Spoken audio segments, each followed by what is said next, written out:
창세기부터 신명기까지를 창세기, 레위기, 민수기, 창출, 레민, 심 이렇게 5 성경을 모세오경이라 그러죠. 네, 우리 그렇게 배웠습니다.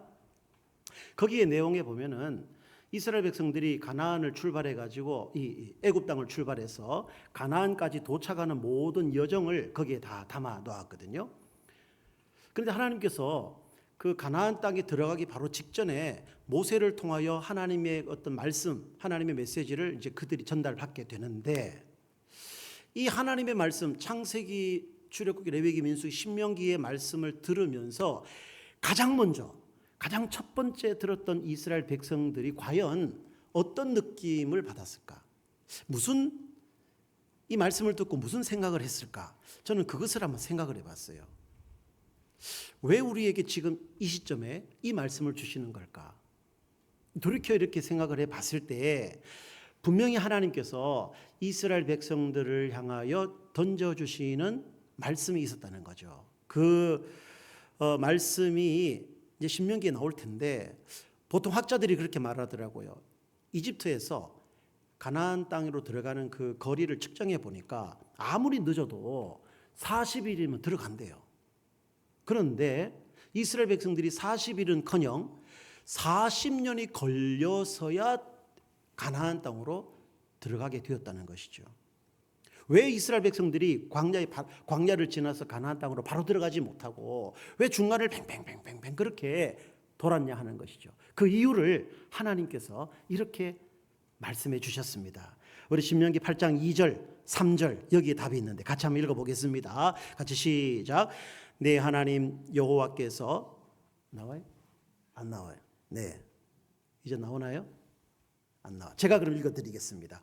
네, 하나님 여호와께서 이 40년 동안에 네게 광야길을 걷게 하신 것을 기억하라. 이는 너를 낮추시며 너를 시험하사 네 마음이 어떠한지 그 명령을 지키지 않는지 알려 하심이라. 3절 너를 낮추시며 너를 줄이게 하시며 또 너로 알지 못하며 네 조상들도 알지 못하던 만나를 네게 먹이신 것은 사람이 떡으로만 사는 것이 아니요 하나님 입으로 나오는 모든 말씀으로 사는 줄을 네게 알게 하려 하심이니라. 왜 그러셨다고요? 왜 그렇게 했나고 하니까 내 말을, 하나님의 말씀을 듣고 순종하는지 순종하지 않는지 하나님이 그거 알고 싶으셨다는 겁니다. 이스라엘 백성들은 이집트를 출발했을 때에 굉장히 기대감과 부푼 꿈을 가지고 이집트를 출발했습니다. 모세를 따라 나왔지만 그들을 기다리고 있었던 것은 대단한 어떤 유토피아와 오아시스가 기다리고 있었던 것이 아니라 그들을 기다리고 있었던 것은 홍해가 기다리고 있었죠. 이스라엘 백성들을 그 홍해를 겨우겨우 하나님의 기적으로 지나가지고 그 다음에 먹을 물이 없어서 그들이 모세를 원망하고 불평합니다. 고기가 먹고 싶다고 원망하고 불평합니다. 왜 우리를 여기서 이 광야에서 죽게 하냐고. 차라리 그냥 그대로 뒀으면 그 이집트에서 먹을 거나 시커 먹고 죽을 텐데 왜 우리를 여기까지 끌고 나와가지고 여기에서 우리를 죽게 하냐고. 왜 고기도 못 먹게 하고 왜 우리를 여기서 죽게 하냐고 하면서 하나님을 원망하고 모세를 그렇게 원망했다는 말이죠. 그대로 있었으면 고기도 먹고 오이도 먹고 생선도 먹고 부추도 먹고 파도 먹고 마늘도 먹었을 텐데 참외도 나오더라고요. 참외. 이집트에 그때 참외가 있어. 성경에 참외가 나와. 이런 거 다 못 먹어보고 왜 우리 여기서 죽게 만드냐. 근데 하나님이 뭐라고 말씀하셨습니까? 이스라엘 백성들을 시험하고 낮추셔가지고 정말 하나님의 입에서 나오는 여호와의 입에서 나오는 그 말씀대로 말씀밖에 없습니다. 이 말을 듣고 싶으셔서 그렇게 하나님께서 그들을 훈련시켰습니다. 그 훈련 기간이 얼마였다고요? 40년이에요. 그게 40년. 여러분 이 자리에도 다 예수 믿고 지금 이 자리에 나와 계십니다만 여러분들은 하나님을 얼마 동안 만나셨습니까? 이 자리에 어떤 분은 10년, 20년, 30년 아니 태어나서 지금까지 평생을 예수 믿은 분들도 계십니다. 여러분 예수 믿고 몇 년 만에 이 고백을 하셨습니까? 하나님밖에 없습니다. 하나님뿐입니다. 이 고백을 몇 년 만에 하셨습니까? 제 나이가 이제 5학년 6반이 됐는데 주님 앞에 섰을 때에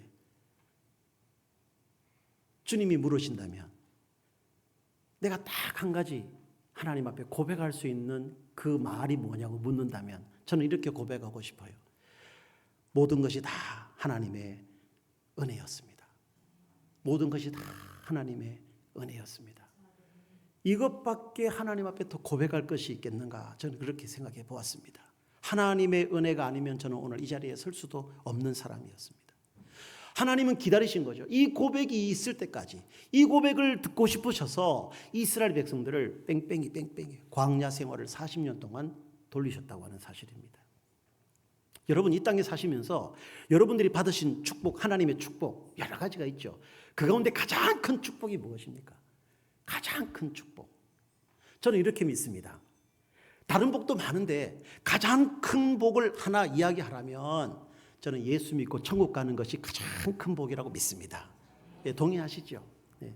나머지 것들은요, 이 땅에서 주시는 하나님의 복들은 하나님이 주님이 주시는 덤으로 주는 보너스예요. 이미 우리는 가장 큰 복을 받은 사람들이에요. 예수 믿고 천국 가는 엄청난 그 큰 복을 하나님 우리에게 주셨기 때문에 다른 것들은 어떤 사람들에게 조금 더 넉넉하게 주시기도 하고 어떤 사람은 조금 부족하게 주시기도 하는 것입니다. 넉넉하게 주신 사람들은 조금 이 땅에 살 때 좀 편하고 어떤 조금 부족한 분들은 살 때 조금 불편할 뿐이에요. 그러나 이미 우리는 하나님께로부터 받은 기본적인 엄청난 구원의 축복을 받았기 때문에 우리는 조금 더 부족함 없이 우리는 살아갈 수가 있는 것입니다. 만약에 남들에게 없는 것을 하나님이 나에게 더 주셨다면 하나님 그거 사명으로 주신 거예요. 남들에게 없는 지식을 더 주셨다면 그 지식 가지고 하나님께 영광 돌리라고 주신 거예요. 남들에게 없는 재물을 나에게 하나님 더 주셨다면 이것 가지고 선한 사업을 많이 하고 하나님께 영광 돌리라고 주신 거예요. 사명으로 주신 거예요. 근데 만약 이 하나님 주신 이 사명을 잊어버리고 깨닫지 못하고 다 하나님께 영광 돌리지 못한다면 하나님이 거두어가실 수도 있어요. 하나님 나에게 주신 건강, 이 건강 가지고 열심히 주를 위해 헌신하고 주를 위해 봉사하고 교회를 위해 헌신하는 것, 하나님 그거 주시려고 건강 주신 거 아닙니까? 그런데 만약에 하나님께 주신 이 작은 보너스들이 너무나 좋아서 이 보너스 받은 것 때문에 기뻐서 교회에 활동해야 되는데 조금만 잠시만 이게 너무 좋다 이렇게 즐기고 있다면 그 선물 보너스를 주신 우리 아버지가 섭섭하지 않겠습니까? 우리 집에 아이들이 3명이나 있습니다. 위로 딸들이고 막내가 아들인데요.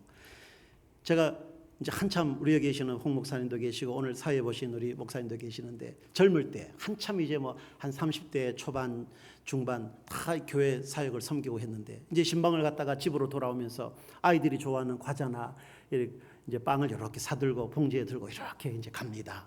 집에 와서 이제 문을 두드리면 아빠다 안에서 난리가 나요. 아빠가 왔다고. 그래서 문을 탁 열어보는 순간 아빠 다녀오셨습니까? 하고 난 다음에 눈이 어디로 탁 가는가 하면 밑으로 쫙 가가지고 아빠 손에 들려있는 이 봉지로 탁 가는 거예요. 야 하고 그걸 탁 뺏어가지고 자기 방으로 쑥 다 들어갑니다. 예. 그 제가 한편으로는 기쁘면서도 한편으로 좀 섭섭해요. 얘들이 아빠를 기다렸나 선물을 기다렸나. 이 아빠가 또 때로는 섭섭할 때가 있다는 것입니다. 여러분 우리 하나님이 좋고 우리 예수님이 너무 좋은데 그 하나님이 좋고 예수님이 좋은 이유가 여러분 받으신 선물 때문입니까? 그렇진 않잖아요. 우리는 구원이라고 하는 엄청난 큰 선물을 받았기 때문에 사실은 우리가 교회에 와서 봉사를 하고 찬양대로 섬기고 찬양팀이 되고 또 학교에서 교회 선생님으로 활동하고 여러 가지 수련회 내일부터 수련회 떠난 날에 교사하고 이런 모든 어려운 힘든 일들을 우리가 기쁨으로 봉사할 수 있는 이유는 내가 구원받았기 때문에 하나님의 큰 복을 받았기 때문에 이 일이 가능한 줄로 믿습니다. 할아버지가 손주에게 사탕을 하나 탁 주면서 사탕 많아요. 지금 여기 있는데 아이에게 이렇게 주고는 손주에게 주고 할아버지 다시 달라고 이렇게 해봅니다. 그러면 할아버지에게 손에 다시 넣어주면 할아버지가 기뻐가지고 다 먹어라 하고 다 주는 거죠. 네? 우리 하나님은 가끔씩 우리에게 그러실 때가 있단 말입니다. 한번 줘봐요. 보너스를 한번 줘보고 시험 문제를 하나 줘보는 거예요. 이것을 다 받아가지고 하나님이 기뻐하시는, 하나님이 원하시는 대로 답을 딱 해드리면 우리 하나님 좋아서 어쩔 줄 모르시는 거예요. 네? 여러분, 광야를 이스라엘 백성들이 지나면서 하나님이 광야를 내어주시면서 메추라기를 만나와 메추라기를 먹여주시면서 하나님이 원하셨던 답이 있었어요. 그것이 무엇입니까? 사람이 떡으로만 사는 것이 아니라 하나님의 입으로 나오는 말씀대로 내가 살아가겠습니다. 이 대답을 하나님이 듣고 싶으셨던 것입니다. 이 대답 듣는데 40년 걸린 거예요. 40년. 겨우겨우 이스라엘 백성들이 이제 광야를 지나 애굽 땅 앞에 딱 왔습니다. 겨우 광야를 통과해서 이제 이스라엘 백성들이 하나님이 예배하시고 약속의 땅 그 가나안으로 들어가기 바로 직전에 이제 모세를 통하여서 마지막 모세의 유언을 듣게 됩니다. 그 유언을 들으면서 이제 이스라엘 백성들이 가나안 땅에 들어가서 살아계신 우리 하나님을 섬겨야 되는데 이미 가나안 땅에는 많은 이방 신들이 거기에 존재하고 있었던 것입니다. 근데 과연 이들에게 어떻게 우리 하나님을 소개해서 그 많은 이방신들 가운데서 이방신들에게 빠지지 않고 살아계신 우리 하나님 아버지를 섬길 수 있겠느냐 하는 것입니다. 그래서 이것 때문에 하나님의 귀한 말씀이 모세오경이 우리에게 주어지게 된 것입니다. 근데 오늘 본문 3절 말씀에 보니까 하나님이 이렇게 말씀하신 거예요.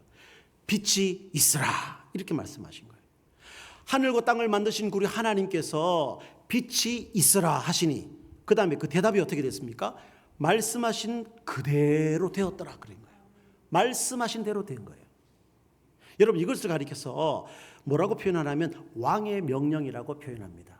여러분, 이 당시에 왕의 명령은 법 이상이에요. 법 위에예요.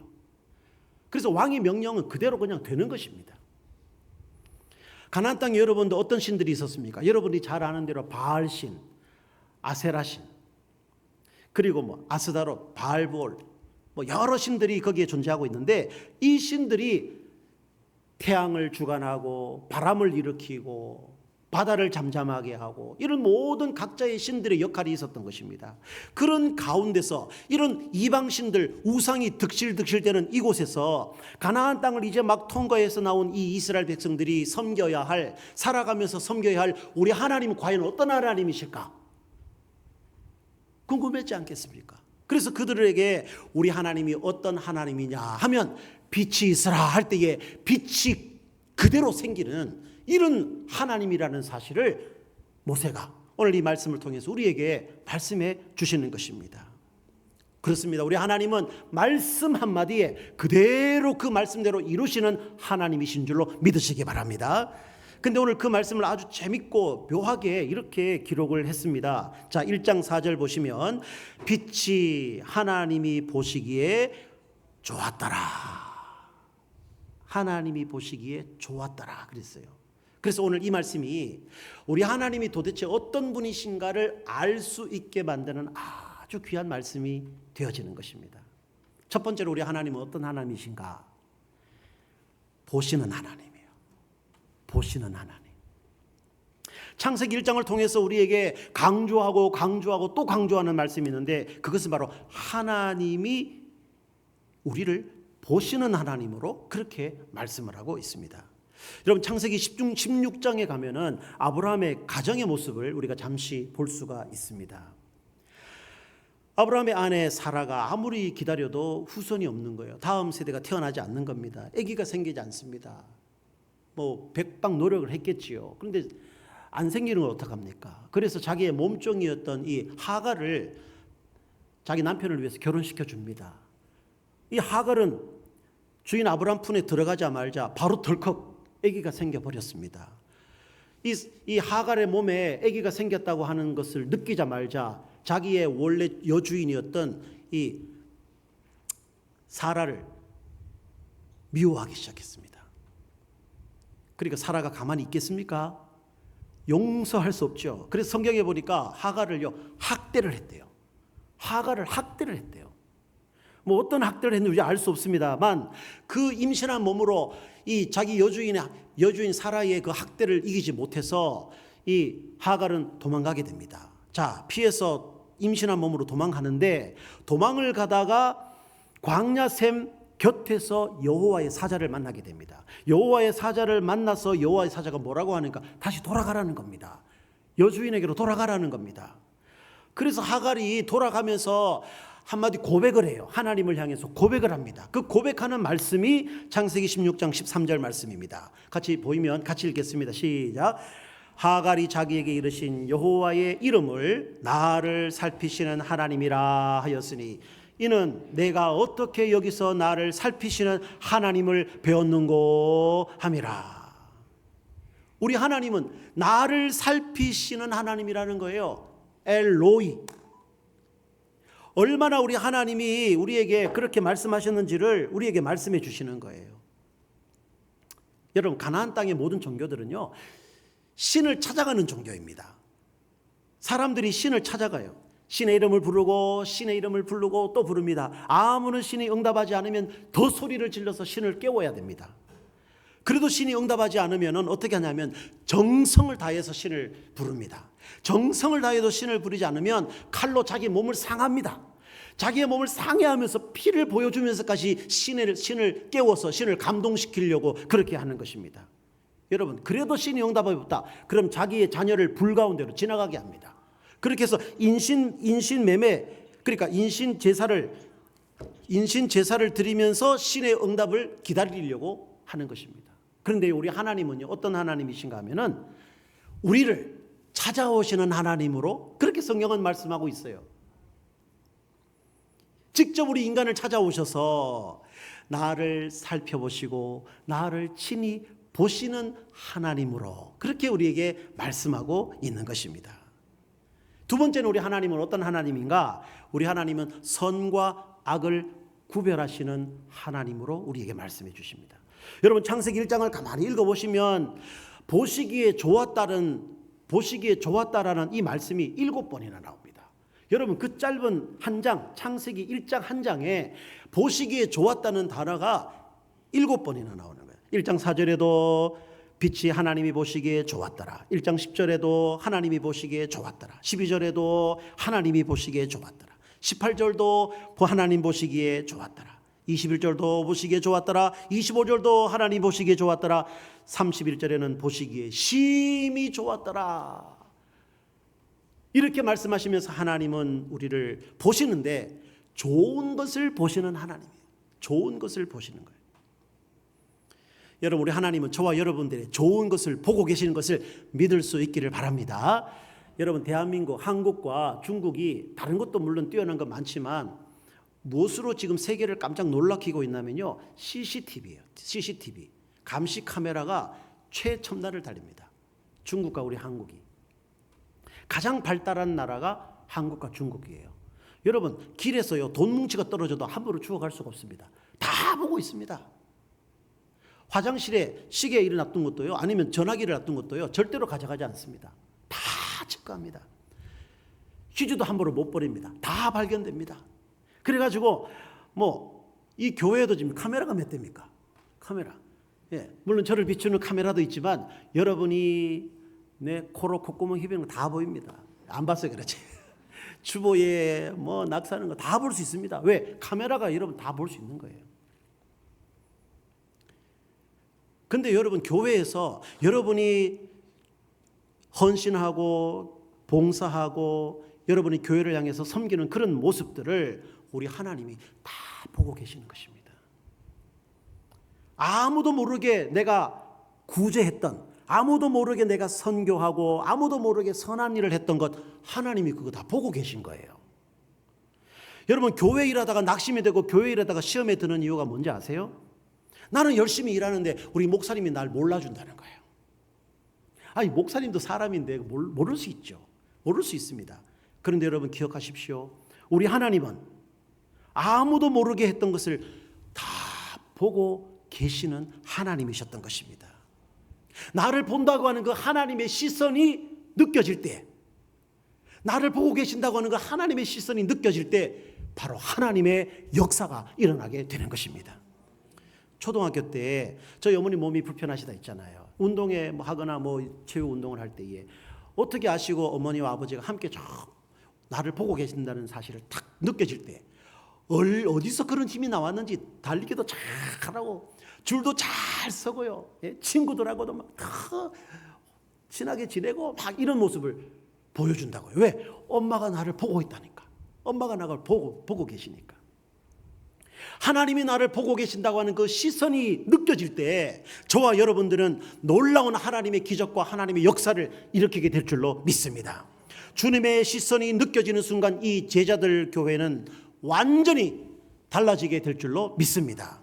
주님의 시선이 우리의 가정에 우리의 자녀들을 보고 계신다는 사실을 느껴질 때 가정은 변화되는 것입니다. 하나님의 시선이 여러분의 사업장을 지켜보고 있다는 사실을 여러분들이 느끼신다면 여러분의 사업장이, 직장이 변화되는 것입니다.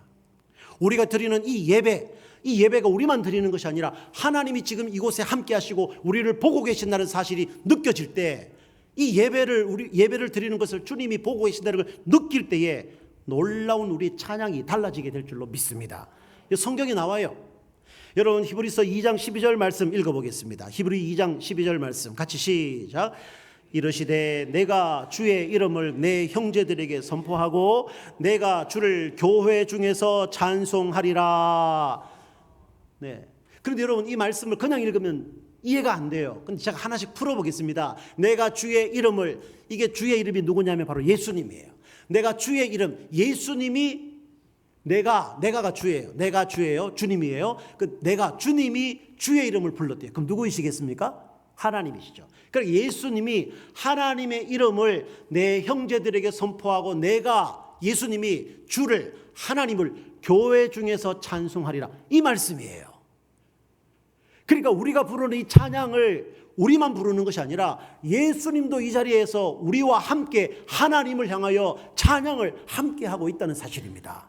여러분 예수님도 함께 찬양하는데 우리가 찬양하면서 놀고 제대로 안 부를 수 있겠습니까?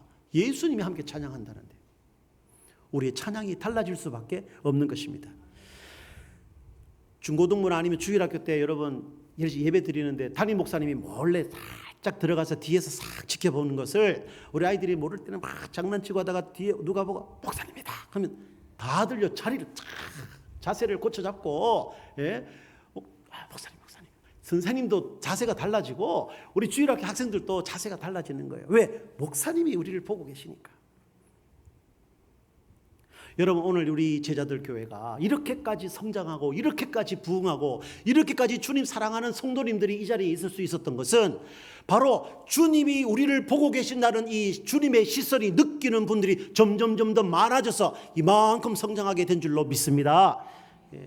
여러분 이제부터는요 전혀 걱정하실 필요가 없는 것입니다. 여러분 주님이 날 보고 계신다는 사실이 느껴지기만 하면 여러분들의 헌신, 여러분들의 충성하시는 것, 여러분들이 하나님 앞에 봉사하는 것, 이 모든 것들이 기쁜 마음으로 이루어지게 될 줄로 믿습니다. 여러분 그전에는요 이 교회 일을 하다가 입이 이만큼 튀어나왔어요. 왜? 나는 이렇게 죽도록 충성하고 열심히 일하는데 박 집사 어디 갔나? 오늘 집에 갔지? 내가 그럴 줄 알았다네. 김 집사 어디 갔나? 놀러 갔지? 그럴 줄 알았다. 이러면서 내 입이 이만큼 튀어나왔어요.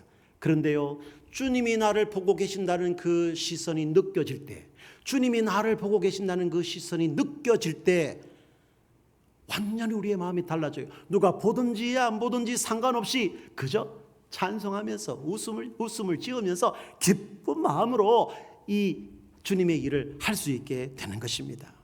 여러분 이 제자들 교회가 이렇게 주님을 사랑하는 분들이 너무너무 많아서 정말 날마다 부흥하고 성장하고 하나님의 온전하신 뜻을 이루는 복된 교회가 되시기를 소원합니다. 조금만 더 성경을 읽어 내려가면 하나님은 좋은 것만 보시는 것이 아니라 다른 것도 보고 계신다고 말씀하고 있습니다. 여러분 인간이 타락하고 죄를 짓고 또 죄가 이 땅에 들어오므로 죄가 관영하게 되었을 때에 하나님은 그 죄도 보고 계신다고 말씀하고 있습니다. 창세기 6장 5절 말씀입니다.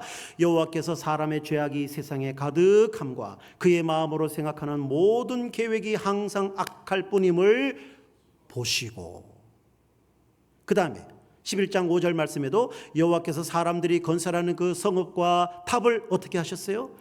보려고 내려오셨다 했어요. 보려고. 창세기 18장 20절 말씀에도 여호와께서 또 이르시되 소돔과 고모라에 대한 부르짖음이 크고 그 죄악이 심히 무거우니 내가 이제 내려가서 그 모든 행한 것이 과연 내게 들린 부르짖음과 같은지 그렇지 않는지 내가 보고 알려 하노라. 여러분, 이 말씀을 읽을 때 좀 무섭더라고요. 무서워요. 우리 하나님은요, 죄를 보고 계시는, 하나님은 좋은 것만 보고 계시는 것이 아니라 우리 인간의 죄 짓고 인간의 죄악 가운데 거하는 것을 다 보고 계시더라는 것입니다. 그것만 보시겠습니까? 우리 인간의 마음도 다 뚫어보시는 거예요. 마음의 계획과 생각까지도 다 보신다고 말씀하고 계십니다. 바벨탑 사건에서도 보시듯이 자기 이름을 내려고 하는 인간의 그 교만한 마음까지도 하나님은 다 와서 보고 계시더라고 말씀합니다. 이렇게 우리 하나님은 좋은 것도 보시지만 악한 것도 보고 계신다는 사실입니다. 그런데 또 하나, 또 다른 존재가 보고 있는 존재가 있습니다. 창세기 3장 6절 말씀 같이 읽어봅시다. 시작. 여자가 그 나무를 본즉 먹음직도 하고 보암직도 하고 지혜롭게 할 만큼 탐스럽기도 한 나무인지라. 누가 또 보고 있습니까? 여기까지만 읽읍시다. 누가 또 보고 있을까요? 여자가 보고 있어요. 인간이 타락하면서 보는 존재로 하나님 만들어 주셨는데 무엇을 봐야 되는 거니까 하나님이 보시기에 좋은 방향대로 보았다면 이런 죄가 생겼겠습니까? 그런데 하나님이 원치 않는 방향으로, 자기가 보고 싶은 방향으로, 자기가 원하는 방향으로 보기 시작할 때 문제가 생기게 되고 그것을 죄라고 말하게 되는 것입니다.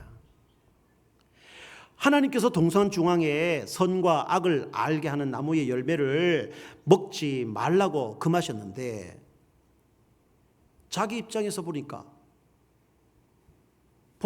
보암직하고 먹음직스럽게 하고 지혜롭게 할 만큼 탐스럽기도 한 그 나무의 열매를 보게 된 것입니다. 이것이 바로 죄인 것이죠. 죄라고 하는 것은 뭐냐면 하나님이 보라는 대로 보지 않는 것이 죄가 되는 것입니다. 우리 인간은 아주 이기적입니다. 그래서 성경의 눈으로 보지 않으면 내가 보고 싶은 대로 봐요. 내가 보고 싶은 만큼 보고 내가 생각하고 싶은 것까지만 생각하는 것입니다. 그래서 성령님께서 나를 지배하지 않으면 내가 나를 지배해요. 내가 나를 지배하면 어떤 일이 생기는가? 내가 보고 싶은 걸 봐요. 내가 하고 싶은 걸 해요. 내가 원하는 것만 해요. 이 모든 것을 하나님은 죄라고 우리에게 말씀하고 있는 것입니다. 그래서 하나님은 사람들로 하여금 잘 보는 훈련을 시키고 계십니다. 잘 보는 훈련. 그래서 그 훈련을 오늘 하려고 하는 것입니다. 하나님 우리에게 잘 볼 수 있도록, 하나님이 원하는 방향으로 잘 볼 수 있도록 보는 훈련. 한번 따라해 보겠습니다. 하나님이 보는 방법대로 보면 된다. 이게 정답이에요. 하나님이 보라는 대로 보고 보지 말라 하면 안 보면 되는 거예요. 하나님이 좋다 하면 예, 나도 좋습니다 이렇게 말하면 되는 거예요. 하나님이 이것은 아니다 하면 예, 저도 안 하겠습니다 이러면 되는 겁니다. 내가 볼 때 이게 영 별로예요. 병에 들어있는 물이 별로인 것 같아요. 그러나 하나님이 좋다 하면 예, 저도 좋아하겠습니다 하고 순종하면 되는 것입니다. 이 훈련하는 것이 바로 출애굽기, 레위기에 나와 있는 말씀들인 것입니다. 거기에 보면 어떤 법들이 있습니까? 바로 정결법들이 있어요. 정결법. 거기에 보면 하나님의 눈으로 보는 그런 훈련하는 방법들이 거기에 담겨져 있습니다. 먹는 문제, 피부의 문제, 만지는 문제, 유출병의 문제, 이 모든 것들을 말씀하신 이유가 하나님의 눈으로 보는 정결법, 하나님의 눈으로 보는 그 훈련 방법을 시키고 있으신 것입니다. 지금도 하나님께서 우리를 훈련시키셔요. 무엇으로 훈련시키시냐면 신앙생활 하도록 훈련시키는 거예요. 이해가 안 될 수도 있어요. 여러분, 신앙생활이 어렵습니까? 힘듭니까? 신앙생활이. 어떤 분들은 어렵다 그러고요. 어떤 분들을 물으면 신앙생활이 쉽다 그래요. 왜 그럴까요? 쉽고 어려움의 기준은 똑같은데 느끼는 내가 다른 이유는 하나님이 원하시는 방향대로 내가 따라가면 쉬운 거예요. 근데 하나님은 원하시는 방향이 이것인데 내가 다른 길로 이렇게 가보려고 하다 보니까 그 신앙생활 자체가 어려워지게 되는 것입니다. 이 훈련이 안 되면요, 천국 가도 어려워요. 왜냐하면 천국은 나의 뜻이 이루어지는 것이 아니라 하나님의 뜻이 이루어지는 것이 천국이기 때문에 지금부터 우리가 이 훈련을 하고 천국 가셔야 되는 거예요. 하나님이 원하시는 대로, 하나님이 원하시는 방향으로 그렇게 순종하고 보고 따라가는 것. 저는 이것을 바로 주님의 시선을 볼 때, 주님이 나를 바라본다고 하는 것을 내가 느낄 때 이런 하나님의 기적과 역사는 일어나게 될 줄로 믿습니다. 오늘 메시지는 여기에서 마무리하고 여기에 관련된 저희 집 이야기를 잠깐 말씀을 드리려고 합니다. 저희 집에 아들, 우리 자녀가 3명 있다고 그랬는데 막내가 아들이에요. 이름이 데이빗인데 이 데이빗이 고등학교 때 게임에 푹 빠졌습니다. 이 자리에 젊은 학생들은 어떤 게임인지 들으면 바로 다 알아요. 어떤 게임이냐면 리그 오브 레전드라는 게임이에요. 고개를 이렇게 하시는 분들은 뭔 게임인지 아시는 분들이고 뭐야 이런 사람 모르는 사람입니다. 우리 젊은 분들이 잘 아시는데 한국에서 이 게임을 몇 명이 하고 있냐면 467만 명이 이 게임을 하고 있어요. 그러니까 한두 사람이 하는 게임은 아니고 아주 우리 젊은이들에게는 알려져 있는 그런 유명한 게임입니다. 2년 전인가요? 3년 전인가는 부산에서 아시아 월드컵 이렇게 해가지고 세계 게임 대회를 부산에서 열 정도로 아주 프로 리그처럼 이렇게 활성화되어 있는 그런 게임입니다. 이 리그 오브 레전드는 이 북미 지역과 아시아 지역으로 이렇게 나누어지는데 이 북미 지역에서는 이 미국에서는 얼마 정도 북미 지역이니까 좀 더 넓죠. 카나다를 포함해가지고 이 전체 지역에서는 5억 9천만 명 그리고 590 million peoples가 이 게임을 하고 있는 거예요. 그 인구 중에 우리 아들이 150등을 합니다. 별로 놀라지 않는. 이게 얼마냐 하면요 0.001% 안에 드는 실력이에요. 1% 드는 게 아니고 0.001%에 들어가는 실력이 150등이에요. 대학 갈 때 동부의 어느 학교에서 우리 아들에게 스카웃을 제의했어요. 우리 학교에 와서 이 게임을 해주면 그 4년 동안 풀 스칼라십 다 주고 용돈 팍팍 밀어주고 뭐 LA에서 이쪽으로 오고 가고 할 때 비행기값 다 대주고 그렇게 하겠다고 했어. 저는 찬성했거든요. 근데 우리 아내가 결사반대 해가지고 결국 거기를 못 갔습니다. 저는 처음에 우리 아이가 고등학교 다닐 때, 하이스쿨 다닐 때 방에만 들어가면 안 나오는 거예요. 방에만 들어가면 안 나와요. 거의 그냥 게임에 중독되다시피 그렇게 게임을 했던 것 같아요. 근데 한 번은 주일인데 이제 교회 가야 되잖아요. 주일인데 엄마에게 한다는 소리가 엄마 나 교회 못 가 그러는 거예요. 엄마가 왜? 그러니까 게임 있어 이런 거예요. 게임 주일날 그 예배 드리는 시간에 게임이 있었던 모양이에요. 그래 엄마가 놀라가지고 저에게 쫓아왔습니다. 저에게 이야기를 했습니다. 그래서 제가 듣고 달려갔죠. 다가지고 막 문을 두들기면서 야 문 열어봐. 문 열어봐. 야 목사 아들이 교회 안 가면 되냐? 문 열어봐. 목사 아들이 교회 안 가면 됩니까? 문 열어봐. 처음에는 좋은 말로 했어요. 근데 안에서 아무런 대답이 없는 거예요. 원래 게임하면요 여러분 아시겠지만 귀에 꽂고 하거든요. 아무리 두들겨도 들릴 리가 없습니다. 근데 문을 막 하고 열려고 해도 대답이 없는 겁니다. 제 입에서 좋은 말이 나오겠습니까? 여러분 제가 이 강단이기 때문에 리얼하게 표현을 못하고 삐리리 하고 넘어가겠습니다. 야 문 열어. 문 열어 이 삐리리야. 열어. 안 열어. 이것 봐. 문 안 열어. 열어 이 삐리리야. 막 이렇게 한 거예요. 여러분 제가 목사인데 욕을 해봐야 얼마나 욕을 했겠습니까? 근데 제가 평생 욕했던 욕보다 더 많은 욕을 그날 그 아침에 그 아들에게 다 해버린 거예요. 결국에는 마동석처럼요 문을 부수고 들어갔습니다. 안 열어주니까 발로 차니까 안 열려요. 그래가지고 그 문을 힘으로 팍 해서 문을 부수고 들어갔습니다.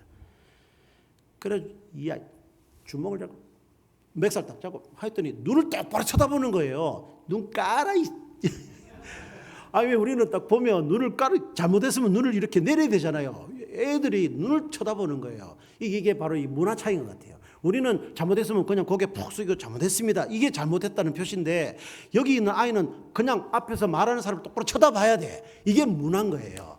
그래서 눈 깔아 이러면서 막 주먹으로 때리려고 그랬거든요. 그런데 제가 그 짧은 순간에 싹 지나가는 게 그때 당시에 얼마 전에 아들을 때렸다가 경찰에 잡혀갔다는 그 뉴스가 나온 거예요.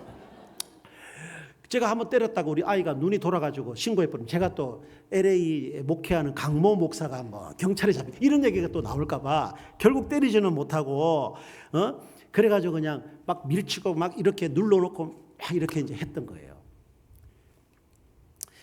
그래 결국 이렇게 자랐던 아이가 엄마가 얼마나 기도했는지 모릅니다. 그 아이의 문을 안 열어주니까 그 문 앞에서 무릎을 꿇고 자녀를 위해서 기도하고 그리고 눈물을 흘리면서 기도하고 그렇게 했는데요. 대학교를 들어갔습니다. 대학교를 갔다가 왔는데 보니까 갑자기 팔뚝에 뭐 그림을 하나 그려왔어요. 타투를 한 거예요. 타투. 그림을 그려왔어요. 야, 이게 뭐냐 했더니 아빠, 이게 뭔지 알아? 뭐기는 뭐야? 이거 타투지, 문신이지 했더니 이거 딜리버리맨이라는 거예요. 딜리버리맨. 우체국 아저씨 같은 그런 그림을 그려놨어요. 그리고 오른손에 이렇게 들었는데 이게 뭔지 알아? 성경책이라는 거예요. 내가 대학교에 가서 은혜 받고 이렇게 하나님의 은혜를 받으니까 너무 감격스럽고 감사해가지고 내가 앞으로 하나님 앞에 아빠처럼 목사가 되겠다고 은혜를 받고 하나님 앞에 헌신하는 마음으로 그림을 그렸다는 거예요. 야, 은혜를 받으면 마음에 새겨야지. 왜 몸에다가 새기냐 그거를. 근데 이미 뭐 늦어버렸는데요. 다 하고 왔는데 어떻게 해요. 한국을 한번 갔다 왔습니다. 한국 갔다 왔는데 하나 더 해서 왔어요. 이것도 뭐냐 했더니요. 여호와 이레라는 거야. 길을 뚫었어요. 여기 뚫고 3개 더 뚫었어요. 이야, 여보 부모가 말린다고 이게 됩니까?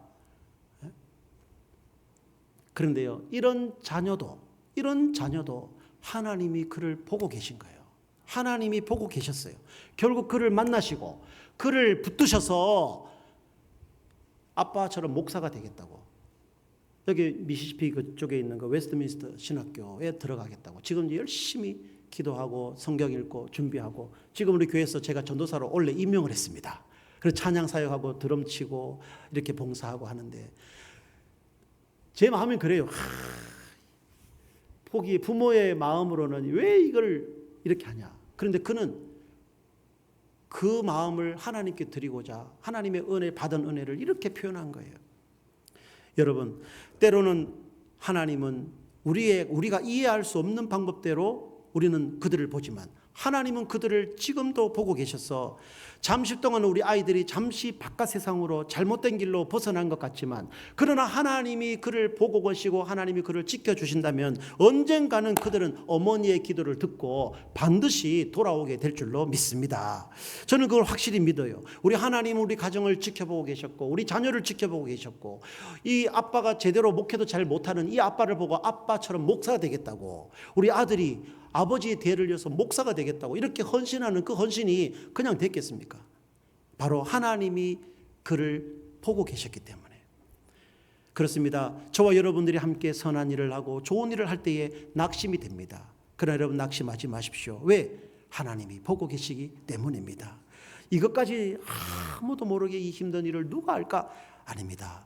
때로는 너무나 힘들어서 삶을 포기하고 싶고 정말 내 자식들 남에게 부끄러워서 이야기도 못할 정도로 그렇게 힘들고 오직 그냥 하나님 앞에 엎드려 기도할 때마다 눈물 펑펑 흘리면서 하나님 앞에 도와달라고 발버둥치면서 힘겨워했던 그 시간들 속에 결국 우리 하나님은 하나도 우리의 기도를 떨어뜨리지 아니하시고 다 그 부르짖을 수 없어서 신음하는 그 신음소리조차도 하나님이 기억하시고 우리의 기도를 귀 기울여 들어주셨던 것입니다. 이 사실을 어떻게 알 수 있을까요? 바로 하나님의 시선, 주님의 시선을 느낄 때 하나님이 나를 보고 계시고 우리 자녀들을 보고 계시고 우리의 상황을 누구보다도 잘 알고 계신다는 그 하나님의 시선이 느껴질 때 이런 은혜의 역사들이 일어나게 될 줄로 믿습니다. 낙심하지 마십시다. 실망하지 마십시다. 주님이 나를 보고 계신다고 하는 이 하나님의 시선, 주님의 시선이 느껴지기만 한다면 반드시 수일 내로 수년 내로 하나님이 우리를 회복시켜 주실 것이고 우리 교회를 부흥시켜 주실 것이고 우리의 가정을 책임져 주실 줄로 믿습니다. 여러분 이번 8월 달에 여러분 매 주일마다 이런 은혜로운 집회들이 이루어지게 될 것인데 하나님이 그 어떤 분들을 통해서 그리고 어떤 말씀을 통하여 나를 터치하시고 내 마음의 상처를 위로해 주시고 싸매시고 다시 새 출발할 수 있도록 만들어 주실 모릅니다. 이 8월 달 동안 여러분 열심히 기도하시고 하나님 앞에 엎드리셔서 어떤 강사 어떤 말씀이 지나갈 때 하나 딱 걸리기만 하면요 그의 인생이 변화되는 것은 순식간에 일어날 줄로 믿습니다. 이런 하나님의 역사가 우리 제자들 교회에 넘쳐나서 이번 8월 달 동안에 영적인 대잔치가 일어나고 하나님 앞에 붙들려서 헌신하는 믿음의 성도들이 불릴 듯 일어나는 역사가 있게 되시기를 주의 이름으로 간절히 축복합니다.